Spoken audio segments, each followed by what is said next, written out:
নমস্কাৰ বন্ধু বান্ধৱীসকল, আজি মই আৰু এটা নতুন কাহিনী লৈ আহিছোঁ। এই কাহিনীটোত কৈছোঁ আমি শ্ৰীকৃষ্ণই কিয় মণিহাৰী ভেষ ধাৰণ কৰিবলগীয়া হৈছিল। ৰাধাইনো কি ইমান বেয়াকৈ কৈছিল যে কৃষ্ণই বহুত বেয়া পাইছিল, মনত দুখ পাইছিল। সেই কথা আজি এই কাহিনীটোত শুনো, আহক। নন্দ বাবা বহুত ধনী আছিল, কিন্তু তাতোতকৈ ধনী আছিল বৃষভানু। সেইকাৰণে ৰাধাই সদায় নতুন নতুন অলংকাৰ পিন্ধি আহিছিল, কেতিয়াবা সোণৰ, কেতিয়াবা হীৰা ইত্যাদি ইত্যাদি। সেইদিনাখন ৰাধাই এডাল মণি পিন্ধি আহিছিল। ভগৱান কৃষ্ণই সেই মণিডালত চকু পৰিল। তেতিয়া কৃষ্ণই সেই মণিডাল ভালকৈ চাবলৈ বুলি হাতখন আগবঢ়ালে। হাতখন আগবঢ়াওঁতে ৰাধাই ভাবিলে অলপ ধেমালি কৰোঁ বুলি। যেনেকৈ কৃষ্ণই হাতখন আগবঢ়ালে ৰাধাই অলপ পিছলৈ আঁতৰি গ'ল। ভগৱান কৃষ্ণই ৰাধাক পিছলৈ যোৱাৰ কাৰণ সুধিলে। ৰাধাই ক'লে, মোৰ এই মণিডাল ইমান সস্তা বুলি ভাবিছা নেকি? এই মণিডাল বহুত দামী হয়, বহুত মূল্যৱান। যদি কেনেবাকৈ ছিঙি যায় ইয়াৰ মূল্য তুমি দিব নোৱাৰিবা। এইখিনিলৈকে ঠিকেই আছিল, ধেমালি আছিল। শ্ৰীকৃষ্ণয়ো ধেমালি বুলিয়ে ভাবিছিল। কেতিয়াবা আমাৰ ধেমালিৰো অলপ বেছি হৈ যায়, নহয় জানো? ঠিক তেনেদৰেই সেইদিনাখনি অলপ বেছিকৈ হৈ গ'ল। ৰাধাই ক'লে, যদি এইডাল ছিঙি যায় তেন্তে নন্দ বাবা আৰু যশোদা মাইয়াক বেছি দিলেও ইয়াৰ ধন পূৰা কৰিব নোৱাৰিবা। ভগৱান কৃষ্ণৰ এই কথা ভাল নালাগিল আৰু একো মাত নামাতি তাৰ পৰা গুচি গ'ল। ৰাধাই কৈছিল, কৃষ্ণই বেয়া পালে চাগে, মই ধেমালিহে কৰিছিলোঁ। তাৰ পিছত বহুদিন হৈ গ'ল, ভগৱান কৃষ্ণ ৰাস কৰিবলৈ অহা নাই, ভগৱান অহা নাই। সেইকাৰণে ৰাধাও অহা নাই, মাত্ৰ ঘৰৰ ভিতৰতে সোমাই কান্দি আছে। যদি কোনোবাই সুধি দিয়ে যে ৰাধা কি হ'ল, তেতিয়াহ'লে আৰু জোৰকৈ কান্দি দিয়ে। এদিন নাৰদ মুনি বৃষভানুৰ ঘৰলৈ আহিল। নাৰদ মুনিয়ে ৰাধাৰ খবৰ খাতি সুধিলে। তেতিয়া বৃষভানুৱে ক'লে, নক'বা আৰু, কি হ'ল জানো, ধৰিব পৰা নাই। অকল কান্দিয়ে আছে, একো সুধিলেও নকয়, খালি কান্দি থাকে, মুখে মাতো নামাতে, কি কৰোঁ ধৰিব পৰা নাই। নাৰদ মুনিয়ে তেতিয়া ক'লে, বৃষভানু, ছোৱালী যেতিয়া কোনো কাৰণ নথকাকৈ কান্দিবলৈ ধৰে, মনটো মাৰি থাকে, তেতিয়া বুজিবা যে বিয়াৰ যোগ্য হৈছে। এতিয়া বিয়া কৰি দিয়া।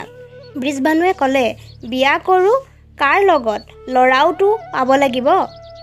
নাৰদ মুনিয়ে ক'লে, কেলৈ, তোমাৰ বন্ধু নন্দৰ বাবাৰ ল'ৰা কৃষ্ণ দেখোন আছেই, অলপ চুৰ কৰে, একো নাই, বিয়াৰ পিছত ঠিক হৈ যাব। বৃষভানুৱে ক'লে, ঠিক আছে, ভালেই কথা। লগে লগে বৃষভানুৱে নন্দ বাবালৈ পত্ৰ লিখিলে। পত্ৰখনত লিখিলে, আমাৰ ছোৱালী তোমালোকৰ ঘৰৰ বোৱাৰী বনাবলৈ বিচাৰিছোঁ, যদি মানি লোৱা তেন্তে স্বীকৃতি পত্ৰ পঠিয়াবা। কিন্তু খালী পত্ৰখন পঠিয়াব নোৱাৰি, তাৰ লগত খামচা দিবলৈ বনালে। খামচা মানে য'ত মণি মুকুতাৰে ভৰি থকা থালি, অৰ্থাৎ উপহাৰ। এনেকুৱা থালি প্ৰায় 108খন তৈয়াৰ কৰি নন্দ বাবাৰ ঘৰলৈ পঠিয়ালে। ইফালে নন্দ বাবাৰ ঘৰত সকলো বহুত আনন্দিত হৈছে। তেনেতে কৃষ্ণ আৰু বলৰাম ইফালে সিফালে ঘূৰি ফুৰিছিল। ভগৱান কৃষ্ণ বহুত আনন্দিত হৈছে, কিন্তু দেখুওৱা নাই। ভগৱান কৃষ্ণই সেই 108খন খামচাৰ পৰা য'ত মণিৰে ভৰি থকা আছিল, সেই খামচাখনৰ পৰা এমুঠি মণি হাতত লৈ গুচি গ'ল। নন্দ বাবাৰ মণি কম লাগিছিল, সেইকাৰণে সেৱকক সুধিলে, কোনোবাই ইয়াৰ পৰা মণি নিলে নেকি? সকলোকে সুধিলে। সেৱকে ক'লে, ইয়ালৈ কৃষ্ণ আৰু বলৰাম আহিছিল। নন্দ বাবাই ক'লে, ঘৰতে চোৰ আছে, বেলেগক কি সুধিবা। নন্দ বাবাই ক'লে, কানা, তুমি ইয়াৰ পৰা মণি নিলা নেকি? ভগৱানে ক'লে, অঁ নিলোঁ। নন্দ বাবাই ক'লে, আৰে আজি দেখোন কৈ দিলা, কি কথা? আনকালে লালাই কেতিয়াও সঁচা কথা নকয়। নন্দ বাবাই সুধিলে, কিয় নিলা কোৱা? কানাই ক'লে, মই বাৰীৰ পিছফালে মণিৰ খেতি কৰিছোঁ, এতিয়ালৈকে গছো ওলালে চাগে। নন্দ বাবাই ক'লে, দেখুৱাবা ব'লাচোন, ক'তনো মণিৰ খেতি কৰিলা। কানাই বাৰীৰ পিছফালে নন্দ বাবাক লৈ গ'ল। দেখিলে যে সঁচাকৈয়ে মণিৰ গছ ভৰি আছে।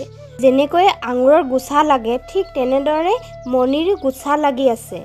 তাৰ পাছত ভগৱানে ক'লে, এখন নহয়, পূৰা 108 খামচা ভৰাই ৰাধাৰ ঘৰলৈ পঠিওৱা। নন্দ বাবাই ক'লে, ঠিক আছে। ইফালে ৰাধাই স্বীকৃতি পত্ৰ পঠিওৱাৰ কথা গম পালে। ৰাধাৰ মুখত অকণমান হাঁহি ওলাল। তাৰ পাছত ৰাধাই আৰু অলপ আগলৈ আহি চালে যে দৰাঘৰৰ পৰা কি আহিছে। যেনেকৈ এখন এখনকৈ উপহাৰে ভৰা থালিবোৰ খুলি গ'ল, সকলোতে কেৱল মণিৰ থালিৰে ভৰা। ৰাধাই সেই দেখি আৰু কান্দিবলৈ ধৰিলে, ক'লে যে মোক দেখুৱাবলৈকে পঠিয়াইছে। আগতেতো কান্দি কাটি আছিলে, এতিয়া ৰাধাই খাবলৈ বন্ধ কৰিছিল। বীজভানু চিন্তিত হৈ পৰিল আৰু এটা এলান কৰিলে যে ৰাধাই কান্দি আছে, খাবলৈ এৰিলে আৰু লগত কথা নাপাতে। যিয়ে ৰাধাৰ মুখত হাঁহি আনিব, তাক যি বিচাৰে তাকে উপহাৰ দিয়া হ'ব। কথা বুলিলে বতা। এই কথা কৃষ্ণৰ কাণত পৰিলগৈ। তেতিয়া কৃষ্ণই মণিহাৰী ভেষ ধাৰণ কৰি বৰচানাৰ গলিয়ে গলিয়ে গৈ চিঞৰিবলৈ ধৰিলে, খাৰু লোৱা, কোনোবাই খাৰু ল'ব নেকি এই বুলি। তাৰ পাছত ৰাধাৰ ভৱনৰ ওচৰত চিঞৰিলে, খাৰু লোৱা, ৰঙা, নীলা, হালধীয়া খাৰু লোৱা। ৰাধাই মণিহাৰীৰ মাত শুনাৰ লগে লগে ললিতাক ক'লে যে তাক ভিতৰলৈ মাতা। ভগৱান কৃষ্ণ ভিতৰলৈ সোমাই আহিল। ৰাধাক সুধিলে, কি খাৰু লাগে কোৱা। ৰাধাই কৈছে যে মোক ৰঙা, নীলা, হালধীয়া একো নালাগে, মাত্ৰ মোক লাগে শ্যাম ৰং। লাহেকৈ ৰাধাই হাতখন আগবঢ়াই দিলে। কৃষ্ণই লাহেকৈ ৰাধাৰ হাতখন ধৰি খাৰু পিন্ধাই দিলে। ৰাধাই কৃষ্ণৰ ৰূপ চিনি পালে। ভগৱান কৃষ্ণ আকৌ নিজৰ ৰূপত আহিল। কৃষ্ণক দেখাৰ লগে লগে ৰাধাৰ মুখত হাঁহি বিৰিঙিল আৰু সকলো পাহৰি গ'ল। এয়াই আছিল আজিৰ কাহিনীটো। মোৰ কাহিনীটো কেনেকুৱা লাগিল কমেণ্ট কৰি জনাব। যদি ভাল লাগে লাইক, শ্বেয়াৰ, ছাবস্ক্ৰাইব কৰি দিব, যাতে মই আৰু কাহিনী বনাম। বাই ফ্ৰেণ্ডছ।